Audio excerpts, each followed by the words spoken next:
Buonasera a tutti ragazzi, il vulcano Tal ancora sta giustamente continuando a far paura, quindi ho letto poco fa, nei giorni scorsi, a parte tutte le eruzioni che sono ancora, in corso, quella, più violenta, ha aperto addirittura sulle strade, proprie vere crepe, quindi ci sono delle enormi crepe lungo le strade, quindi diciamo che continua a far paura. Quindi si è aperta proprio la terra, con delle aperture che ho visto delle foto che fa paura, la verità, come se la terra si fosse, aperta, ragazzi. Quindi diciamo che l'allerta continua ancora. Quindi sono stati evacuati più di 20.000 bambini, dicono, dalla zona di pericolo, cioè attorno al vulcano in eruzione.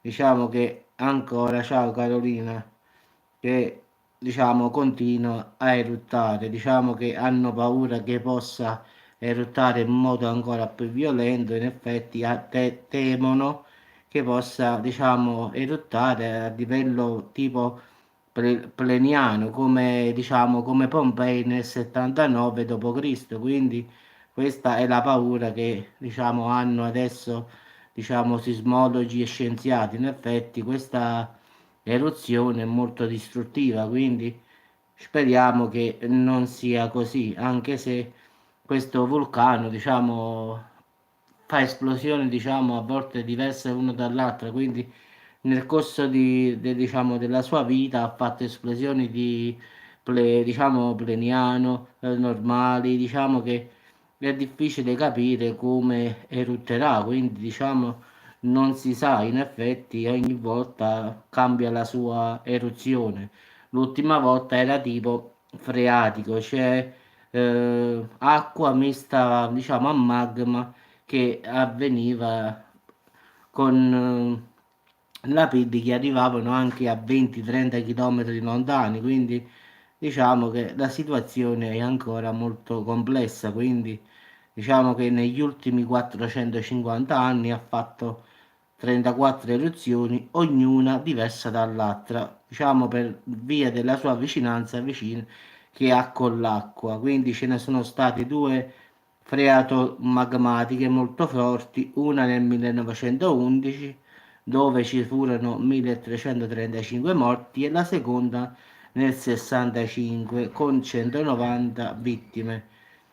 Quindi l'ultima eruzione esplosiva invece nel 1754 ed è durata, ragazzi, 6 mesi, cioè, mentre l'ultima eruzione di tipo freatico è iniziata nel 65 ed è terminata nel 77, cioè 12 anni, ragazzi, qua. Quindi fa paura, veramente. Cioè, immaginate 12 anni che erutta un vulcano. Quindi diciamo che questo, io ho letto, sì, sì, questo qua è il nono vulcano più pericoloso del mondo, quindi io avevo cercato per capire qual era i 10 più pericolosi del mondo e al nono posto ci sta proprio lui, Tal, quindi diciamo che è una minaccia pure per la capitale, quindi Manila.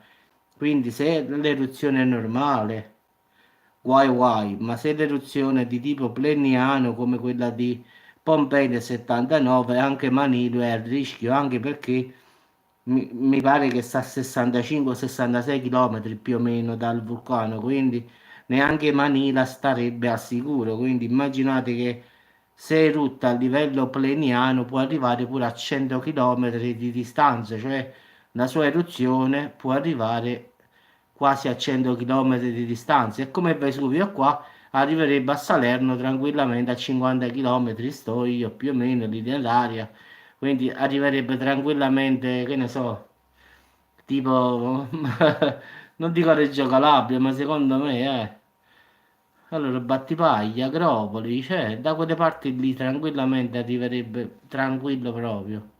Quindi calcolate da Napoli, da Vesuvio. Sì, si arriva tranquillamente inizio Reggio Calabria, quindi diciamo che questo TAL fa paura, ragazzi, quindi diciamo che adesso sono stati evacuati 14 km intorno al vulcano, quindi per adesso va bene 14 km, quindi se diciamo insiste ancora di più arriveranno a 25 km. Poi è tutto da vedere, quindi l'allerta è rimasta al massimo, quindi non è né peggiorata né migliorata, è rimasta allerta massima, quindi continua, diciamo, ci sono state 200 scosse da domenica, da quando è eruttata la prima volta, quindi immaginate 200 scosse di origine vulcanica naturalmente, quindi a causa del vulcano, non perché ci siano i terremoti. Quindi diciamo che è un casino, ragazzi. Quindi l'evoluzione di tipo freatomagmatico è acqua allo stato di gas che interagisce con il magma, dando vita a violente esplosioni, nelle quali, ragazzi, il calore del magma spinge in acqua e rocce, quindi arriva acqua bollente, rocce bollenti addosso, quindi immaginate un po' che anche questa freatomagmatico è un casino pure questa. Quella pleniana ancora peggio perché è come quella di Pompei, diciamo che questo vulcano fa paura, ragazzi, quindi le sue eruzioni o freatomagmatiche o pleniani sono tutte e due proprio da paura, quindi fa paura nel vero senso della parola. Vabbè ragazzi, vi auguro buona serata a tutti, quindi ci sentiamo più tardi, sempre con qualche altra diretta, quindi con altre notizie, e quindi ci sentiamo dopo. Ciao, ciao Carolina, ciao a tutti ragazzi e ci sentiamo più tardi.